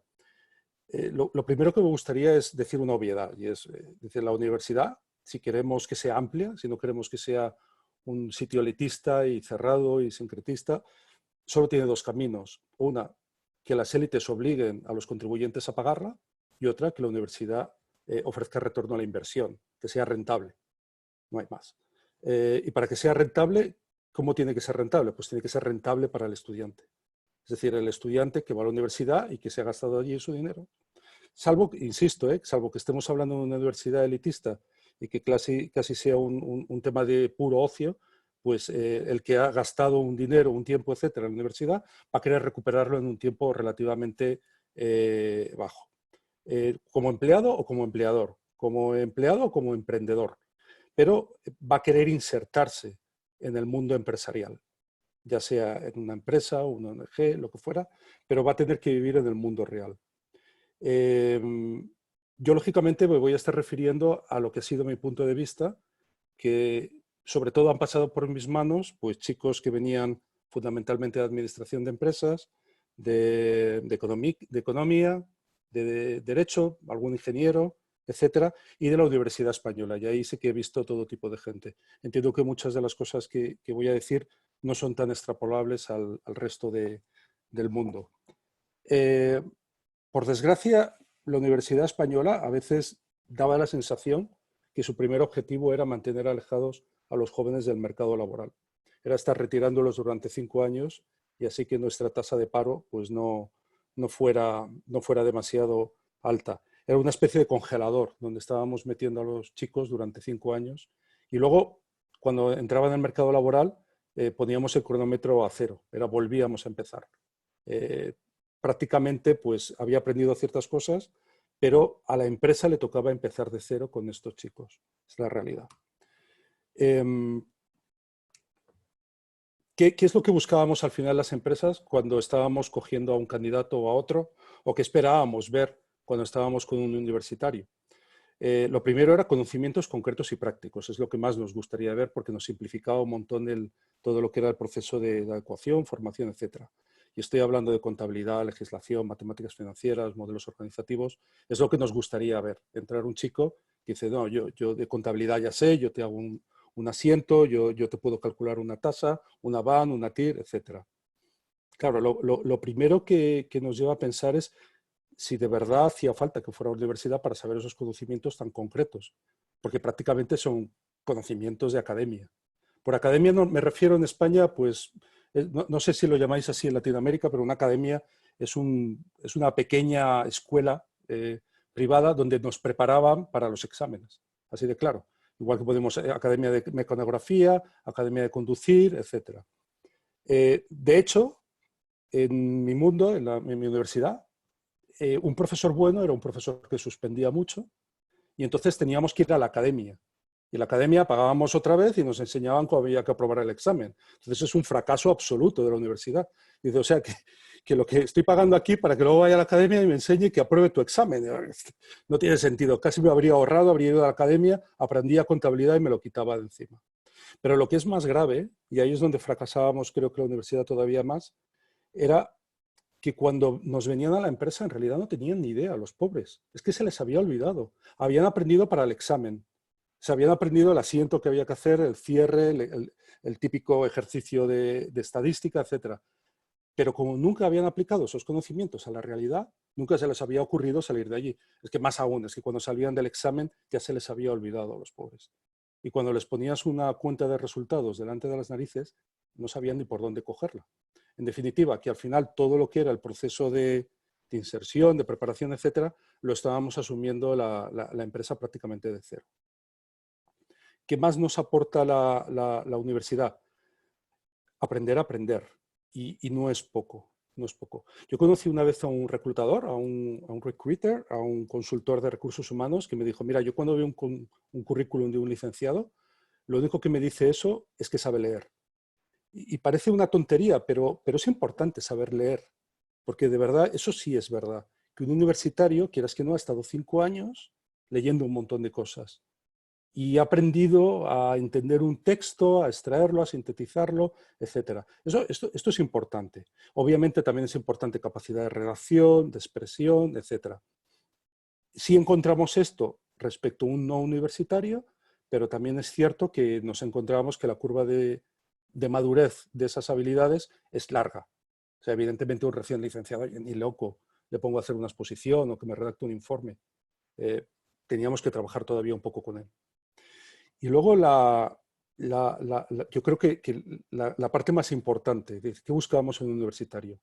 Pues alguien que sepa resolver problemas, que sepa escuchar, que sepa alcanzar consensos, que sea asertivo, que sea objetivo, que sea innovador, autónomo, responsable, es decir, que esté preparado para la vida, al fin y al cabo. Son ciertas cosas que no están en ninguna asignatura, que no están en ningún curso, en ningún libro, pero que entendemos que en tu tránsito por la universidad deberías de alguna manera haber obtenido eso. Lo cierto es que lo que nos encontrábamos es que unos lo tenían y otros no. Y llegaba uno a plantearse si de verdad el elemento común que era la universidad había tenido que ver algo con eso. También puede ser que los hay más espabilados, menos espabilados, pero la universidad no me estaba garantizando que tuviera ese tipo de conocimientos. Entonces la cuestión es, dices, ¿por qué me gasto tanto dinero? ¿Por qué se gastan los padres esos dinerales? ¿Por qué se lo gastan los contribuyentes? 4 años de carrera, 4 años dedicados de mi vida a esto, ¿para qué? ¿Es un título? ¿Es un filtro? Si es por eso, ¿no habría sido mejor un examen certificador? Pero lo cierto es que las empresas seguimos contratando a licenciados superiores. ¿Y por qué? Lo primero, por el título oficial. Además es que Brian Kaplan lo ha dicho perfectamente. Dice, la universidad no sirve para nada, ahí yo no estoy de acuerdo con él. Dice, por lo tanto, ve a Princeton. Ve a Princeton porque al fin y al cabo lo que quieres es un título, entonces coge el título.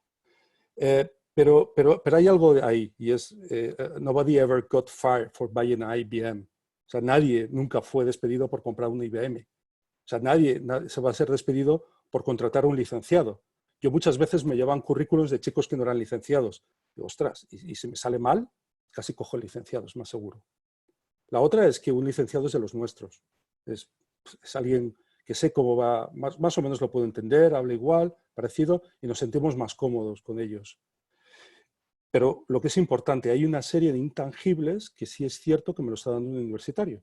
El universitario ha estado abierto a mucha gente, ha conocido mucha gente diversa, etc. Se ha expuesto en un entorno abierto, le han hecho dudar de ciertas cosas, le han dado ciertas responsabilidades, ha hecho trabajo duro, aunque sea la noche antes del examen, pero alguna vez ha trabajado duro. Y eso sí que lo vamos buscando y eso que no sí nos gusta. Ahora bien, y esto es culpa de las empresas. Las empresas no tenemos una forma infalible de encontrar buenos candidatos. Es muy difícil encontrar un buen candidato. Hay montones de métodos, de fórmulas, etcétera, pero realmente es muy difícil. Nos hemos encontrado muchas veces, contratas a alguien, ha salido todo perfecto y luego es un desastre. Es muy difícil encontrar un buen candidato y es por eso necesariamente que volvemos al punto inicial. Voy a coger un universitario, no me voy a arriesgar. Pero al margen de eso, ¿me aporta algo un universitario? ¿Tiene un valor añadido? ¿Vale el coste que estoy pagando? Ante esa situación, lo cierto es que la universidad yo creo que tiene una posición de desventaja competitiva. Eso significa que cualquiera ahora mismo puede estar pensando cómo hacerlo mejor que una universidad. Y salvo esas barreras de entrada que tiene la universidad, cualquiera podría venir y hacerlo mejor. ¿Por qué? Porque la universidad está tan regulada que el que está en un garaje diseñando el nuevo sistema, el nuevo modelo, lo va a hacer mejor necesariamente. Lo único que mantiene a la universidad, aparte por supuesto de su expertise, sus profesionales, etcétera, pero de una manera muy importante es una regulación que está creando unas barreras de entrada artificiales. El título que habíamos dicho antes, exigencias de ratios de profesores, te exigen que tengas no sé cuántos doctores, no sé cuántos anecados, te exigen que tengas metros de biblioteca. Yo tengo obligación de tener metros cuadrados de laboratorio. Cuando estoy dando administración de empresa y emprendimiento, tengo que tener un laboratorio. Todo esto no son más que barreras para que no se pueda competir libremente. Pero más allá de eso, si no queremos que estemos creando un mundo ficticio, que cuando se me caiga la barrera se me caiga como un castillo de naipes, tenemos que estar creando valor.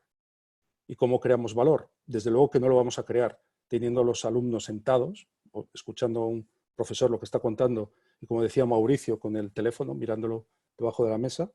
Y sobre todo no creo que nos vayamos a crear valor en procesos industriales taylorianos, trabajando como si fueran lotes de producción. Entonces, como funcionaban antes las fábricas, ¿no? En vez de ser una fábrica continua, pues trabajábamos en lotes. Y así trabajamos con los chicos en su curso, meto 40 de una clase, vengo a alguien y me sale la rentabilidad estupenda con mis economías de escala y además los voy llevando en mis lotes año a año. Esto es un método industrial antiquísimo, está absolutamente lejos de lo que son las empresas hoy en día, no tiene que ver nada con la empresa actual. Es cierto que una universidad no es una empresa, no estamos produciendo en una universidad, estamos adquiriendo aptitudes y actitudes, pero lo que no podemos hacer es que sea tan diferente de la empresa. ¿Por qué? Porque la empresa está abierta a un mundo cada vez más complejo y si no estamos trabajando de esa forma, nos vamos a quedar aislados de ese mundo tan complejo. ¿Qué tiene que hacer la universidad? Resolver problemas, juicio crítico para adelantarse a problemas futuros, es decir, que los chicos puedan anticiparse a cuando nos va a venir un problema. Aprender a aprender, trabajar colaborativamente, trabajar autónomamente sin responsabilidad, etc. La cuestión es, ¿la universidad puede ofrecer esto hoy de una forma clara? Me temo que no, con toda la regulación y toda la normativa que existe. Y aquí es algo, permitirme que sea un poquitín consultor de procesos. ¿No tendría sentido que una regulación estableciera cómo tengo que construir un coche? Podemos discutir si la regulación tiene que establecerme qué nivel de calidad tiene que tener el coche, las pruebas de seguridad, etc. Pero que hubiera una regulación que me diga cómo tengo que fabricar un coche, ¿os imagináis? Pues claro, estaríamos todavía haciendo los coches como el Ford T. Estaríamos todavía haciendo, porque hay una ley que me dice que lo tengo que hacer así. Si no elimino esas normas o esas regulaciones de proceso, es imposible que meta innovación, es imposible que meta mejora continua. Tenemos que quitar a los políticos, tenemos que quitar a los burócratas de cómo tenemos que hacer ese proceso, y no tiene que ser la empresa, tiene que ser la propia universidad la que haga evolucionar esos procesos educativos, porque es la universidad la que conoce esos procesos, es la que es experta. Y viendo el mercado y viendo las exigencias que hay, adaptar ese proceso productivo. Necesitamos una desregulación que me permita cuestionar los modelos organizativos, los procesos, los sistemas de gestión, los sistemas de retribución, los sistemas de generación de ingresos, la evaluación del desempeño, la gestión de calidad. Todo esto no tengo libertad para hacerlo. Tenemos que hacer que sea la propia universidad la que lidere su viabilidad y que se emancipe de la política. Y en cuanto a la colaboración empresa y universidad, aquí me gustaría plantearme, ¿la colaboración que existe hoy empresa-universidad redunda en el estudiante al final? ¿Rompe el muro universidad-empresa? Si vamos al I+D, yo creo que es importante que exista el I+D, es una forma de rentabilizar, es una forma de reducir la desocupación de los profesores, de optimizar los recursos, es una forma de que la universidad está asumiendo un tipo de gasto que no quiere tener la empresa en su cuenta de resultados o en su balance. Quiero decir, la empresa habrá ciertas cosas que digan, yo no voy a tener aquí un proyecto tan incierto y tan a largo plazo. Pues está genial quitarlo de ese balance y llevarlo a un sitio donde tiene recursos ociosos. Pero al final esto va a redundar en el alumno que está sentado en clase. De una forma indirecta, sí. El hecho de que el profesor esté innovando, esté conociendo cosas nuevas, va a mantener el contenido pues vivo.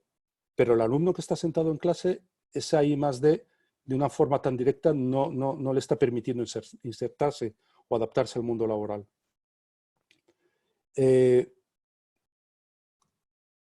Las prácticas empresariales, los becarios. Y aquí en torno el mea culpa como empleador y como alguien que ha tenido muchos becarios. Las empresas no estamos preparados para tener un chico 6 meses que sabemos que se va a ir y que necesita una formación tremenda. Las becas es muy complicado que funcionen. Y tenemos la mala costumbre de tener al becario casi leyendo informes, haciendo cosas que nadie quiere hacer y dedicándole muy poco tiempo a su formación. ¿Por qué? Porque no está obteniendo retorno a la formación que le podría estar dando al becario. Porque el becario va a estar un tiempo y luego se va a ir. Y salvo que sea un becario que tenga ganas de verdad y no sea alguien que está queriendo cumplir y ya está, si es un becario que no tiene motivación para estar allí donde está, no va a servir para mucho. Entonces, lo que yo me planteo y lo que quería lanzaros ahora es la idea de que de verdad hay que romper el muro, el cuarto muro, la cuarta pared, que decía Mauricio. Tenemos que romperlo. Tenemos que hacer que el proceso de aprendizaje universitario esté insertado dentro del mundo laboral. Y lo que me estoy planteando es si realmente tiene que ser al final, en las prácticas, en las becas, o tiene que ser desde el principio. ¿Tiene sentido a lo mejor en un universitario, por lo menos, no sé cómo es en Argentina o Uruguay, pero desde luego que en España todavía tiene 3 meses de vacaciones? ¿Tiene ese sentido tener ahí comprimido toda tu formación en tus clases, etcétera, 3 meses de vacaciones que no hacen nada, salvo recuperar las que han suspendido y luego vuelta a empezar? A lo mejor no tendría sentido que el proceso universitario sea más continuo y que esté insertado en la empresa y que esté haciendo algún tipo de práctica y que esté poniendo en práctica lo que está aprendiendo en el aula por las mañanas, que vaya a una empresa y sepa para qué sirve eso. Y además la empresa tendría el incentivo desde el año 1 que va a estar acompañando a alguien hasta el año 4 y a lo mejor me vale la pena que le dedique tiempo. Tenemos que tener una continuidad del ciclo de aprendizaje. Y ahí hay oportunidades muy interesantes para la universidad, porque la universidad lo que puede hacer es estar rompiendo o difuminando las fronteras que hay entre universidad, escuela de negocios y consultor de organización. Porque realmente ahí existe una oportunidad de acompañar en todo el ciclo de aprendizaje del profesional, no durante su carrera, sino incluso acompañarle posteriormente y hacer un seguimiento de cómo le está yendo, dónde tienes que reforzar, etc. Ahí la colaboración empresa-universidad es fundamental. Saber cuáles son las verdaderas necesidades que tiene la empresa y estar incorporándolos en su oferta continuamente. Y no solamente durante los años de grado, sino incluso posteriormente. La universidad, además, puede ser un hub y un servillero de emprendimiento. Eso es fundamental. Justamente cuando son jóvenes, cuando más ganas tienen de hacer cosas nuevas. Es una oportunidad muy buena. Y además, la universidad supone cierto prestigio para atraer inversores que podrían encontrar una forma de saber que ese pequeño emprendedor está acompañado por una institución. Y por último, la universidad, y eso es algo que existe, pero todavía se podría desarrollar mucho más, tiene conocimiento y tiene capacidad para ofrecer servicios a las empresas. Y no me estoy hablando solamente del I+D, estoy hablando de consultoría, estoy hablando de externalizaciones, lo cual te va a permitir ya no solamente rentabilizarse, sino tener una relación mucho más fluida y mucho más directa con la empresa y que el conocimiento corra en ambas direcciones.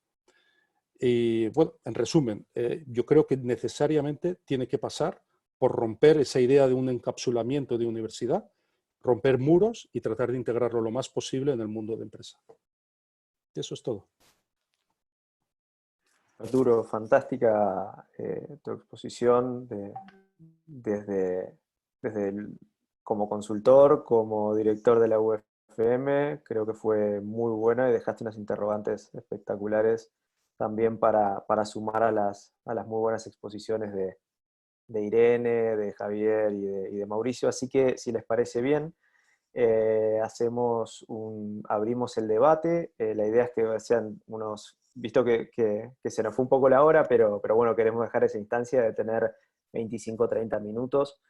Le pedimos que los que vayan a intervenir traten de no extenderse mucho para poder dar participación también al resto y a las respuestas y a los aportes que tengan también los expertos. Así que bueno, quien quiera romper el hielo, bienvenido.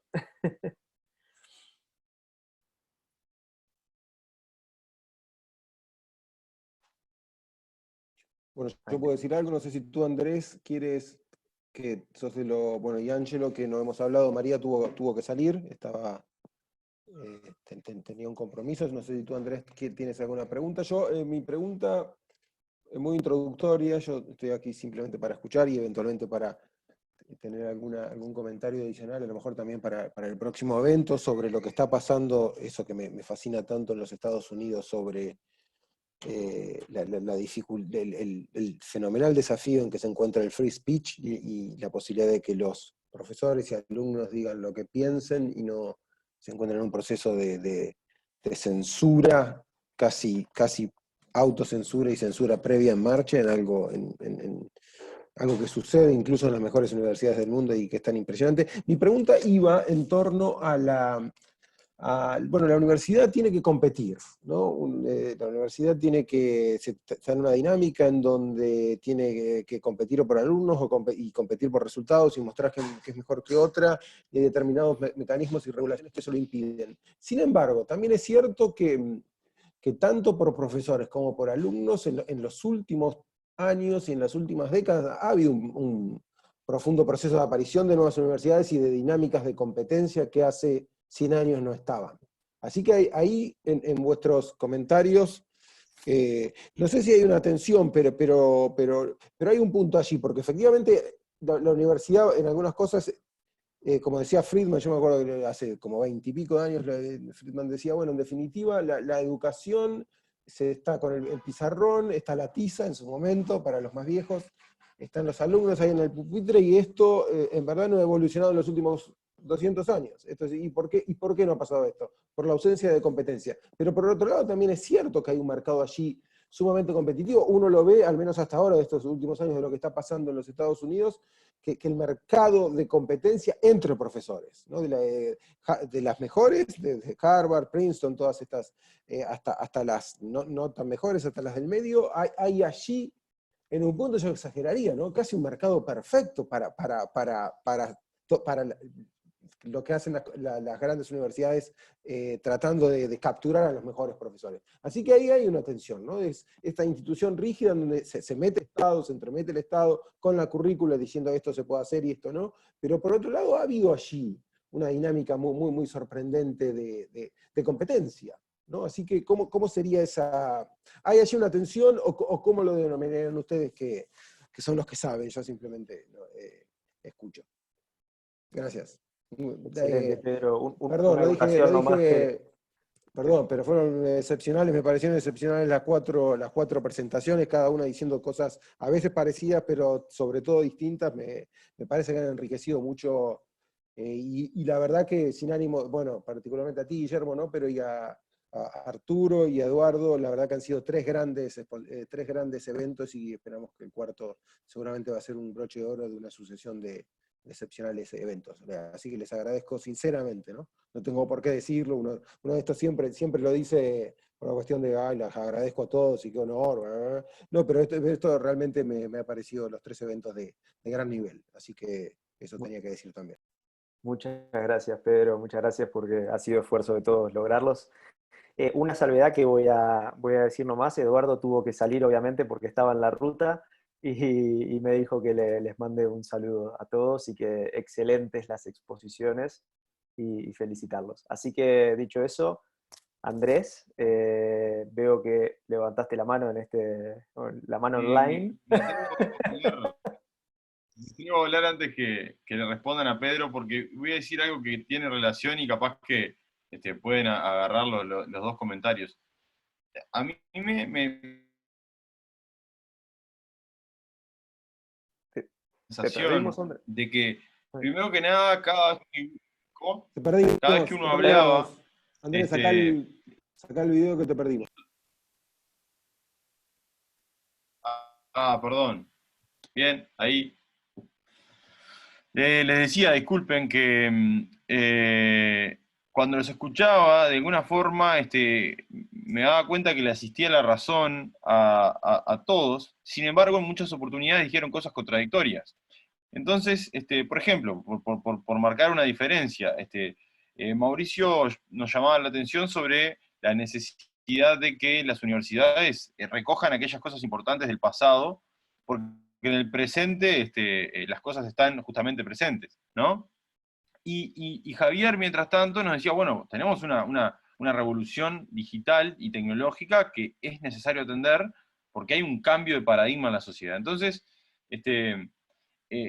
me parece que las universidades están en ese brete de no olvidarse del pasado, pero también recoger el presente. Entonces, yo me pregunto hasta qué punto lo que estamos discutiendo es las universidades tienen que tener elementos disruptivos, no sé, innovadores, y hasta qué punto tienen necesariamente que ser instituciones conservadoras, conservar cosas que son relevantes o que se consideran relevantes. Entonces, creo que se abre un debate sobre qué hay que conservar y qué hay que cambiar. Pero bueno, y por otra parte, también está el hecho de plantearnos la idea de, bueno, si hubiera un mercado más,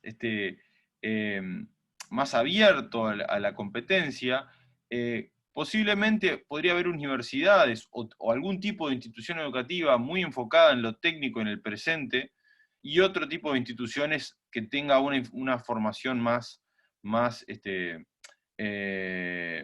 holística o más profunda, en el sentido de recoger cuestiones que sean históricas, filosóficas, en algún sentido, de esa manera. Y lo último que quería mencionar, y que me llevó a reflexionar esto, es que tal vez todos vemos de alguna forma que las universidades no preparan a los estudiantes con todos los requerimientos que el mercado laboral tiene, ¿no? Creo que es algo que se nota mucho.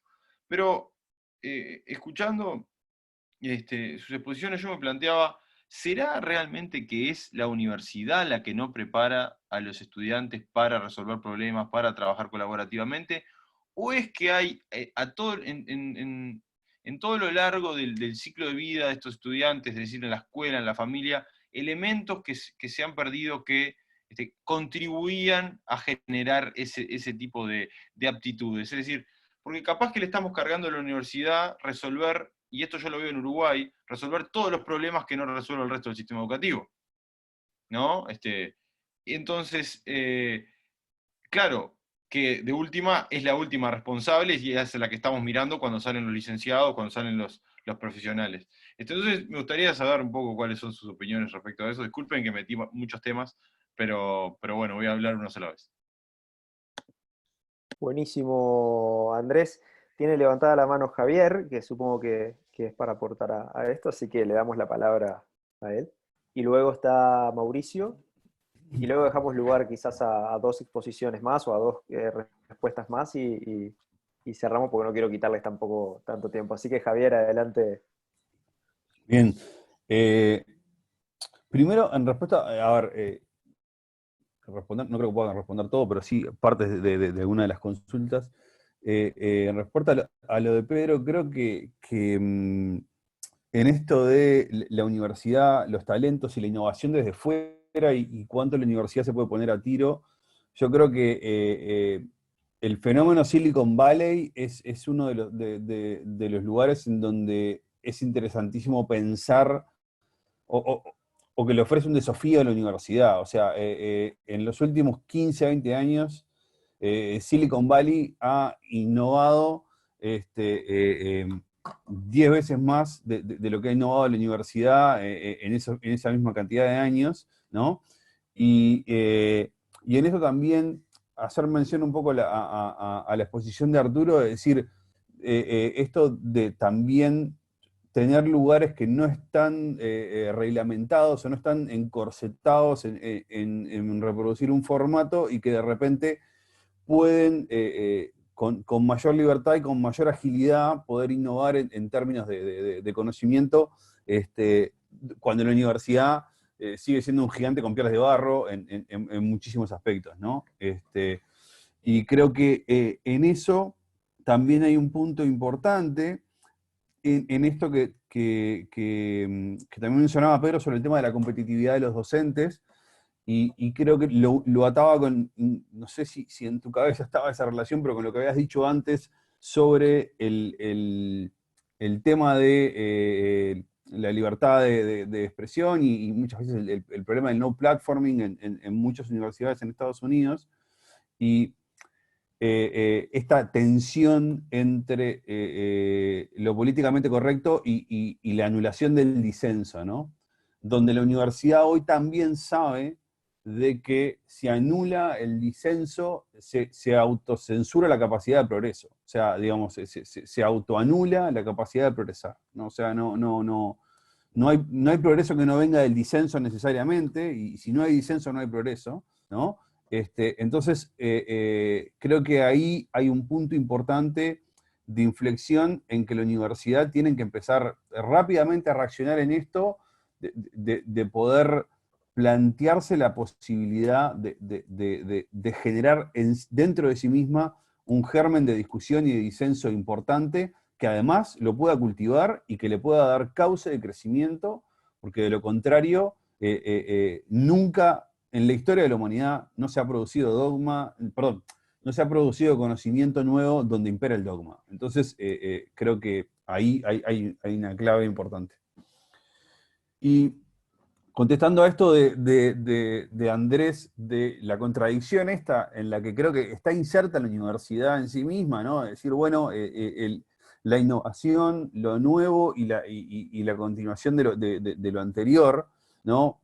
Yo creo que una cosa es continuidad y otra cosa es reproducción, ¿no? O sea, y para esto me voy y perdone la digresión filosófica, pero dicen por ahí que uno no es un buen filósofo si no habla de los griegos en algún momento de cualquier charla que te va a quedar, así que voy a hacer uso de del momento filosófico, ¿sí?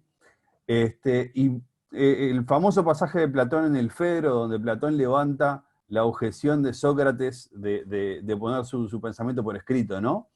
Y de que Sócrates dice que la escritura, esta nueva invención de la cultura, este nuevo aparato tecnológico, es una traición al pensamiento, ¿no? Y que por lo tanto él se niega a escribir y se niega a utilizar esta nueva herramienta, ¿no? Como podríamos pensar hoy un filósofo negándose a tuitear, ¿no? Y estaríamos como en las mismas. Y la maravillosa contradicción de que ese pensamiento de Sócrates y la propia figura de Sócrates hoy solo sobrevivan en la traición de su alumno, ¿no? O sea, hoy solamente podemos estar hablando de Sócrates porque su mejor alumno lo traicionó en ese sentido, y no solo lo traicionó, sino que le hizo lo peor que Sócrates podría haber imaginado, que fue que lo convirtió en el protagonista de todos sus diálogos, ¿no? Y lo dejó por escrito. Creo que lo peor que le hicieron a Sócrates fue cuando en el gobierno, la Intendencia Municipal de Montevideo puso su estatua en la puerta de la Biblioteca Nacional, la estatua de un tipo que se negó a escribir, pero eso solo lo podemos hacer en Uruguay. Pero Platón igualmente lo traicionó y lo dejó todo por escrito. Y yo creo que ahí la clave en esto de la continuidad y la reproducción, y yo creo que es el principal desafío al que se enfrenta nuestra cultura en esto del cambio de paradigma, está en pensar el ejercicio en clave de traducción. Lo que nos toca a nosotros hoy quizás es mucho más traducir y pensar cómo traducir todo ese otro conocimiento a este otro nuevo formato, que pensar en solamente en seguir produciendo, que es necesario seguir produciendo, pero si la universidad no empieza a encontrar formas de traducir el acervo cognitivo del mundo con el que acarrea, entonces está en un problema, no solamente para todo ese mundo que es necesario traducir, sino para con su propia misma condición de existencia, porque puede perder incluso sentido de que una institución así siga existiendo. Ahí lo dejé.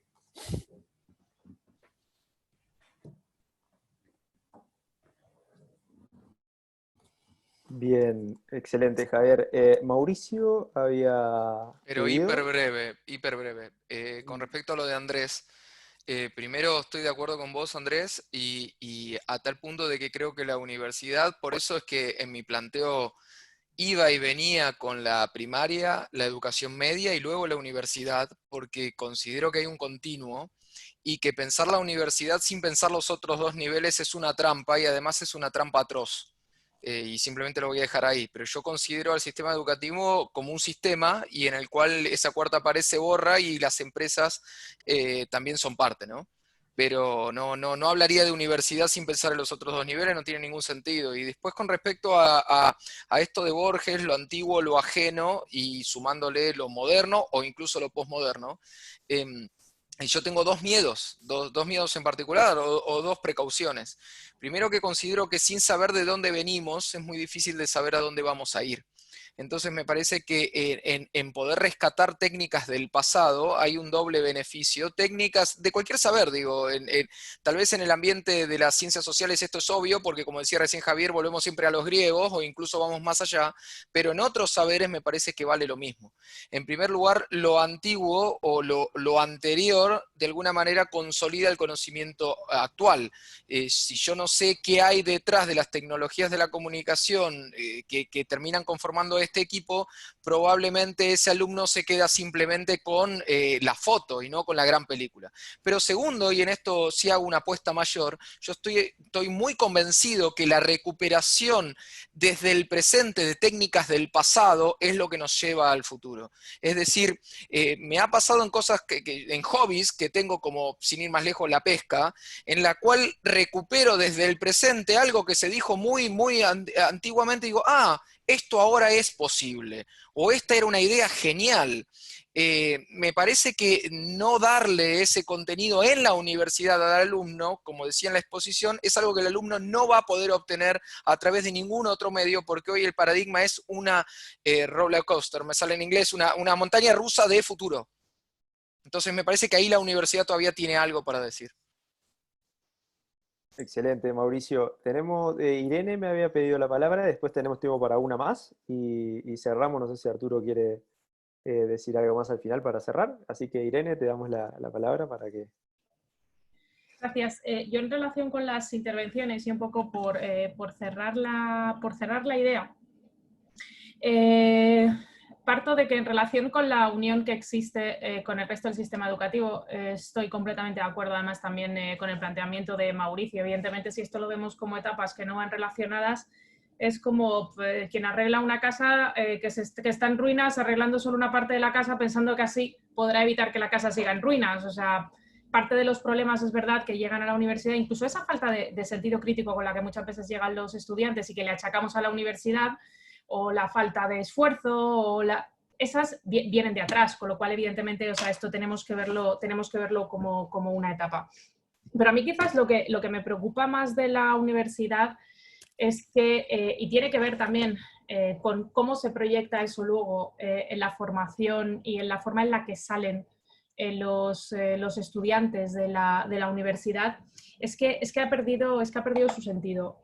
Pero se lo ha perdido ella, o sea, lo ha dejado perder. Y a mí cuando Mauricio antes mencionaba a Borges, me recordó un autor español, nace un poco antes que Borges, que es Salinas. Salinas tiene un libro relativamente desconocido, que además lo escribe, si no recuerdo mal, este en concreto lo escribe en Puerto Rico, que habla sobre la universidad. El libro se llama La defensa del estudiante y de la universidad.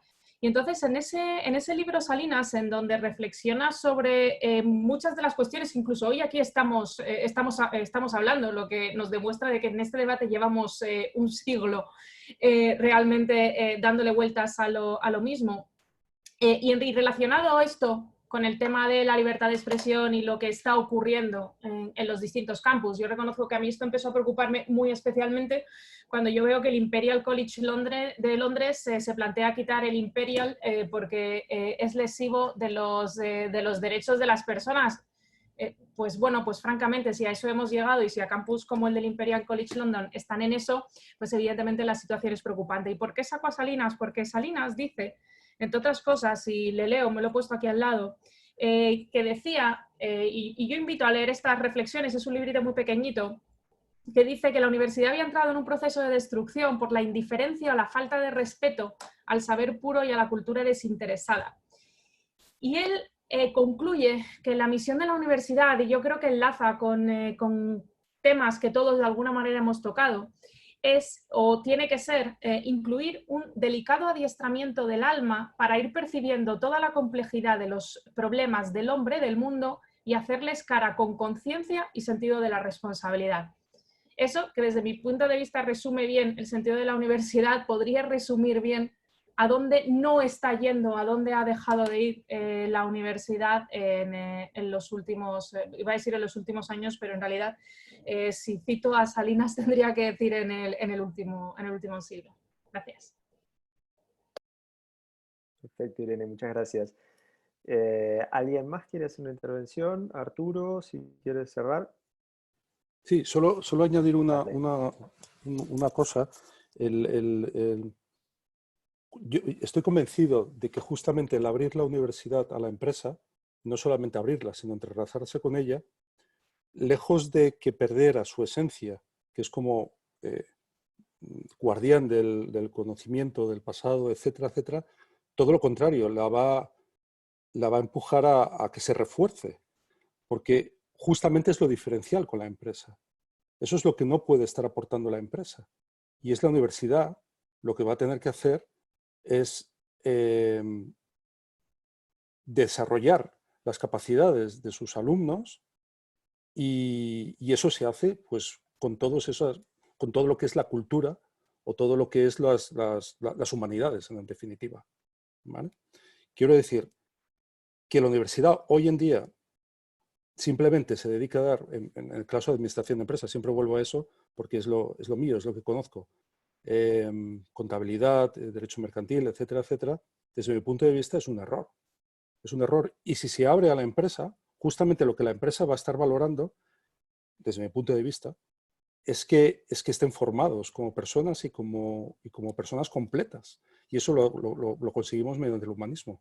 Simplemente voy a hacer un poco de publicidad porque, fijaos, en nuestro grado de emprendimiento, en nuestro grado de administración de empresas, que tratamos de que esté lo más orientado posible y más volcado al mundo de la empresa, el primer año da de introducción a la filosofía, que por cierto el profesor es Edu. Damos también redacción, damos también pensamiento crítico, damos historia. ¿Por qué? Porque creemos que el pensamiento humanístico justamente es esa fase 2 y fase 3 que decía que estamos buscando en la empresa, en que sean personas que sepan pensar, que sepan razonar, que sepan discutir, que sean asertivas, etcétera, etcétera. Y eso no lo aprendo con contabilidad, lo aprendo con filosofía muchas veces. Solo era eso. Creo que hemos tenido primero unas exposiciones espectaculares y después un intercambio entre todos que fue muy enriquecedor, sobre todo para los que no tenemos tanta experiencia en el campo práctico, como en mi caso. Así que agradecerles a todos por dar sus perspectivas, sus experiencias, su bagaje como expertos. Y bueno, con esto damos cierre al evento de hoy. El próximo será el jueves que viene para que de los presentes quieran participar, tanto Javier como Irene. Los otros ya han participado de los anteriores, así que en caso de que quieran conectarse será a la misma hora.